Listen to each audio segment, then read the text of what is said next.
प्यारे बच्चों, जैसा कि आप जानते हैं हम अपने 8वें पाठ पचमढ़ी के हमने कल मौखिक प्रश्नों को चर्चा के द्वारा हल किया। तो आज हम इसके लिखित प्रश्नों को करेंगे।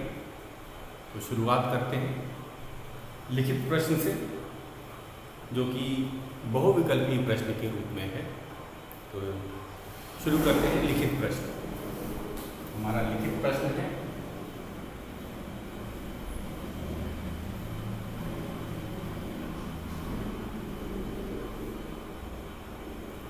लिखित का पहला भाग जो है, सही उत्तर के सामने सही का निशान लगाओ। सही उत्तर के सामने, सही उत्तर के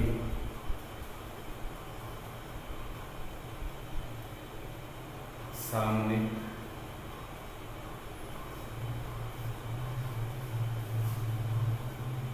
सही का निशान लगाओ।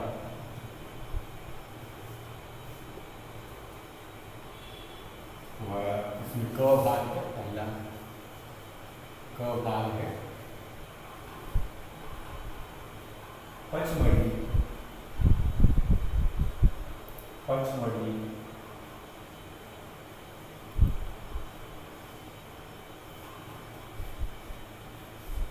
में कौन सी नदी बहती है? पचमढ़ी में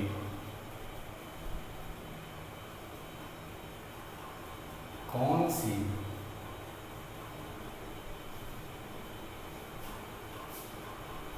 नदी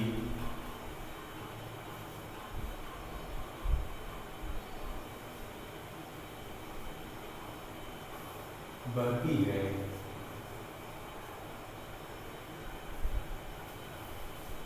पहला है बेतवा,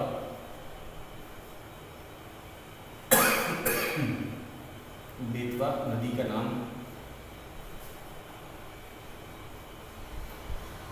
फिर है देनवा,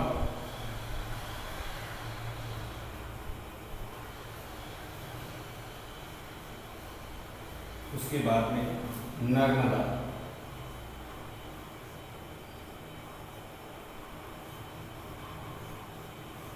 तो जैसा कि आपको पता है बहुविकल्पीय प्रश्न हमें पाठ में बताया गया है कि देनवा नदी पचमढ़ी में बहती है। तो सही विकल्प क्या है? देनवा। तो हम इसे लिखेंगे, देनवा को सही का निशान लगाएंगे।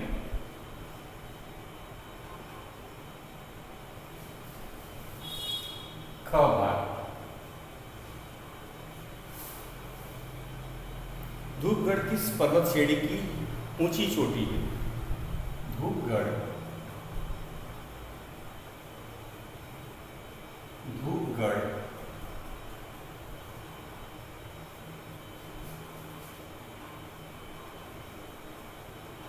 किस पर्वत श्रेणी, पर्वत श्रेणी की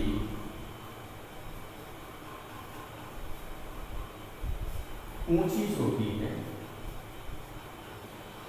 ऊंची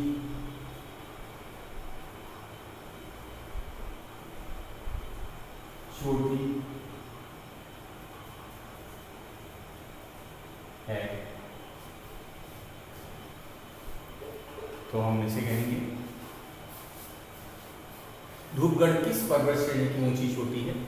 ये बताया भी गया है कि सतपुड़ा, सतपुड़ा पर्वत श्रेणी की सबसे ऊंची चोटी है। ये पाठ में हमें बताया गया है। विंध्याचल और अरावली गलत उदाहरण है। तो हम पहले इसको लिख लेते हैं, फिर सही लिखाते हैं। सतपुड़ा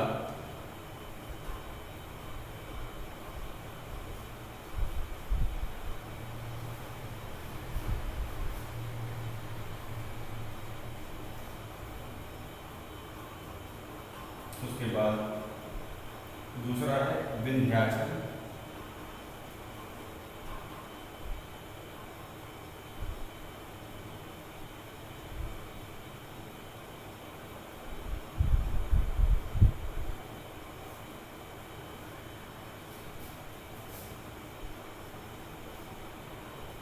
और अरावली।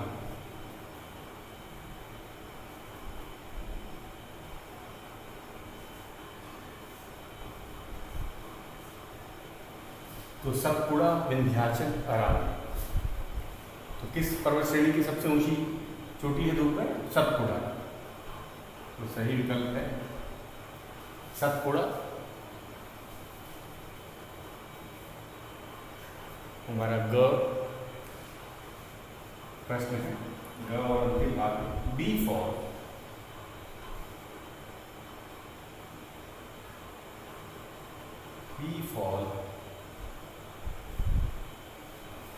को क्या कहते हैं? बी फॉल को क्या कहते हैं?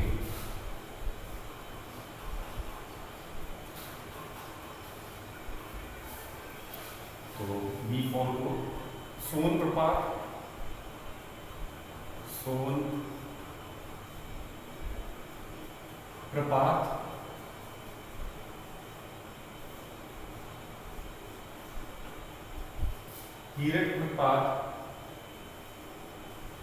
हीरक प्रपात,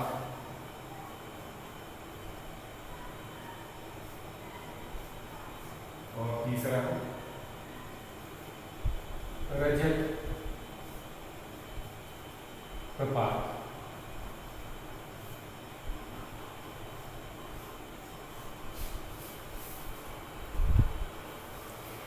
तो हम जानते हैं बी फॉल, जिसकी ऊंचाई 150 फीट। बी फॉल को क्या कहते हैं? सोन प्रपात, ये गलत है।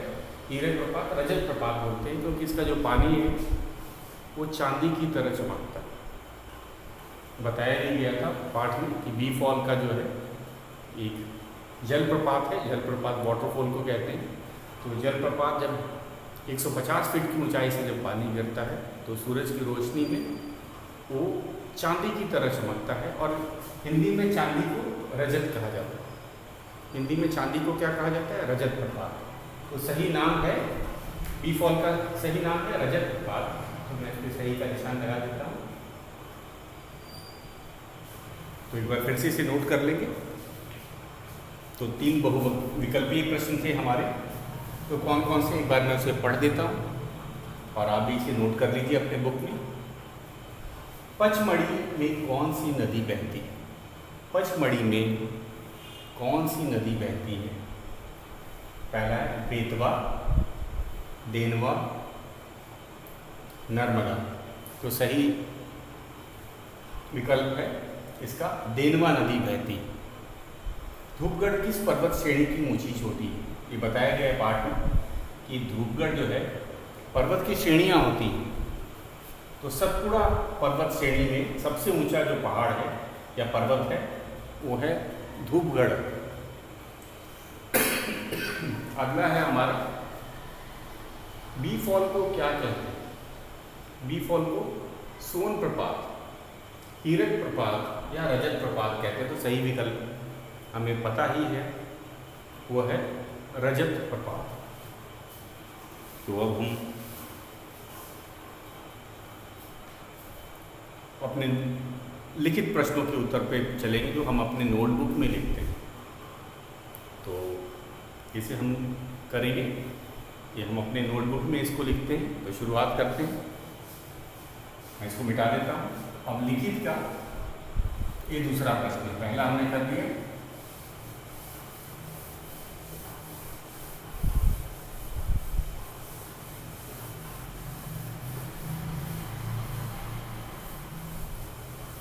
तो लिखित का दूसरा प्रश्न,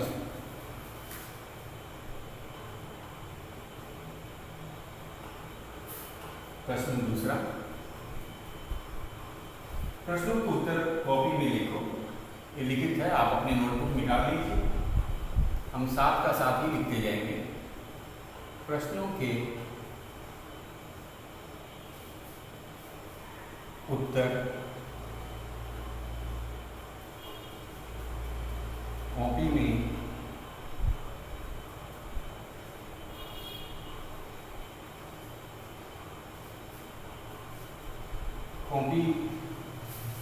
पर लिखें, कॉपी पर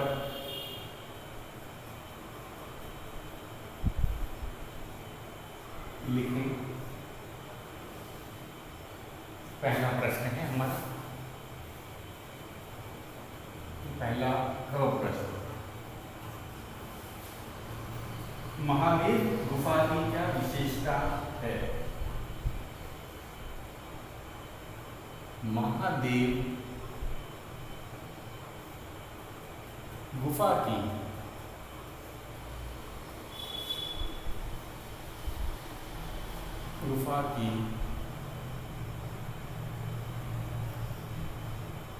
क्या विशेषता है? क्या विशेषता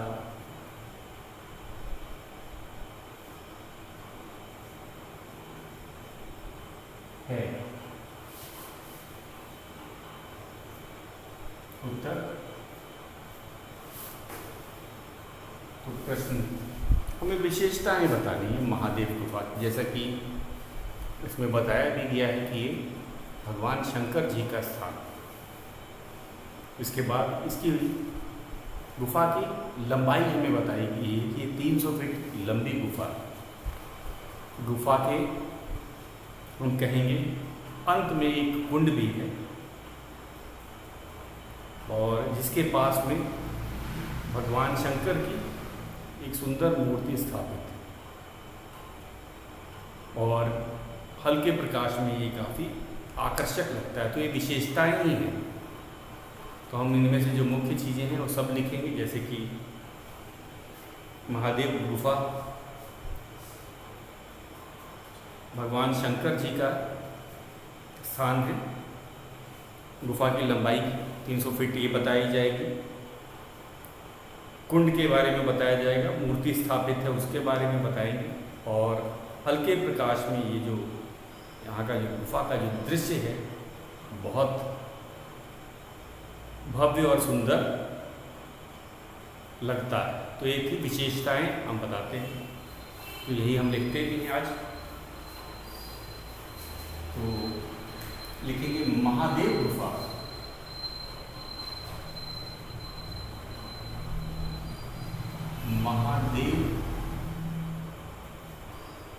गुफा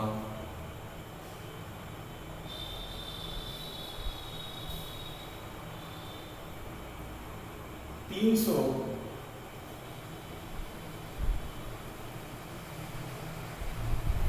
फुट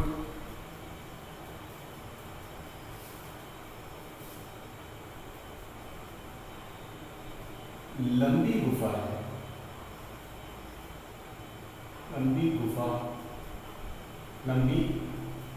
महादेव गुफा 300 फुट लंबी है।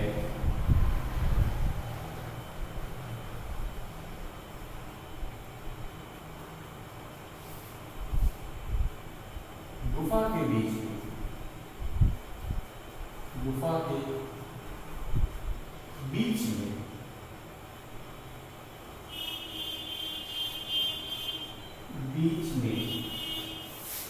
के बीच में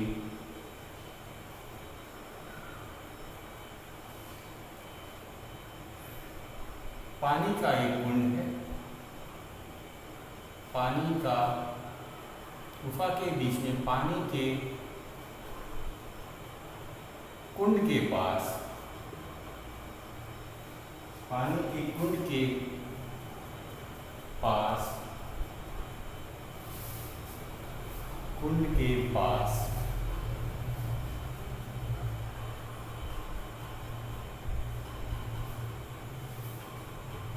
शंकर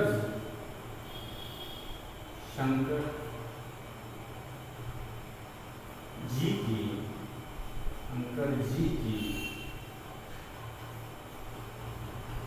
सुंदर मूर्ति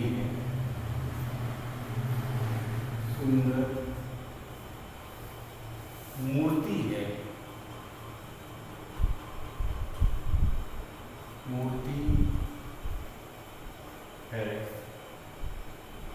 जो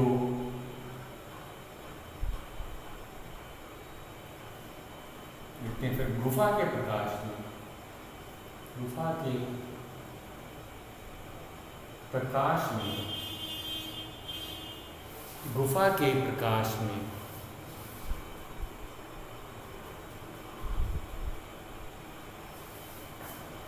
इसको जरा हल्का प्रकाश लिखा हुआ शायद ज़्यादा अच्छा रहेगा। गुफा के हल्के प्रकाश में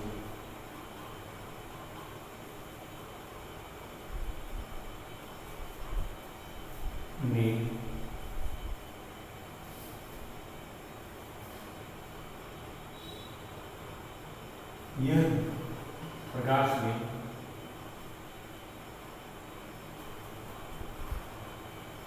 गुफा के हल्के प्रकाश में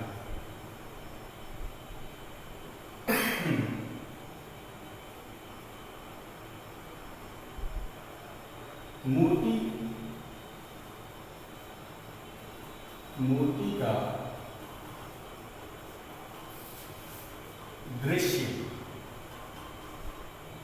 मूर्ति का दृश्य भव्य और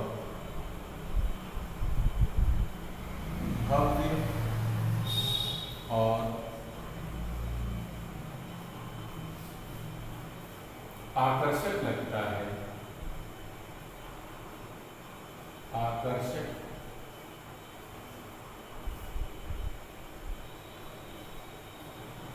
लगता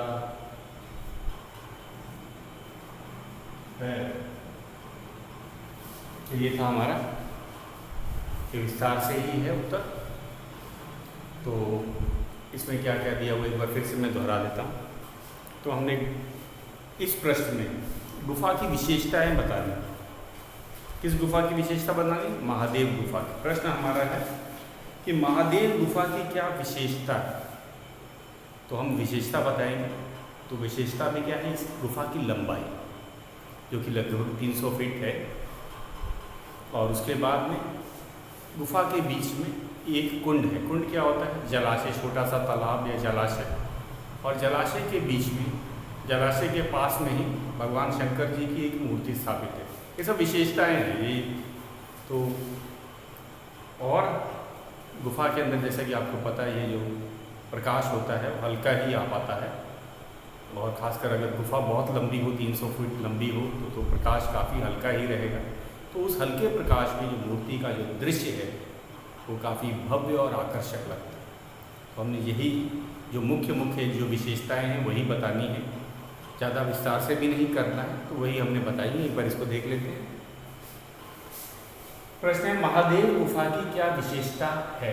तो विशेषता हम बता रहे हैं कि महादेव गुफा 300 फुट लंबी है। लंबाई के बारे में गुफा की बताई।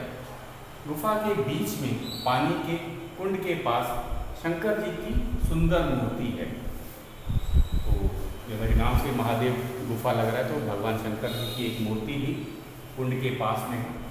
गुफा के हल्के प्रकाश में मूर्ति का दृश्य भव्य और आकर्षक लगता है। तो मूर्ति का दृश्य कैसा लगता है? भव्य लगता है। भव्य का अर्थ होता है विशाल, बड़ा, सुंदर के लिए इसका प्रयोग करता है। आकर्षक, जो मन को, जो ध्यान अपनी ओर खींचे। आकर्षक का क्या मतलब है?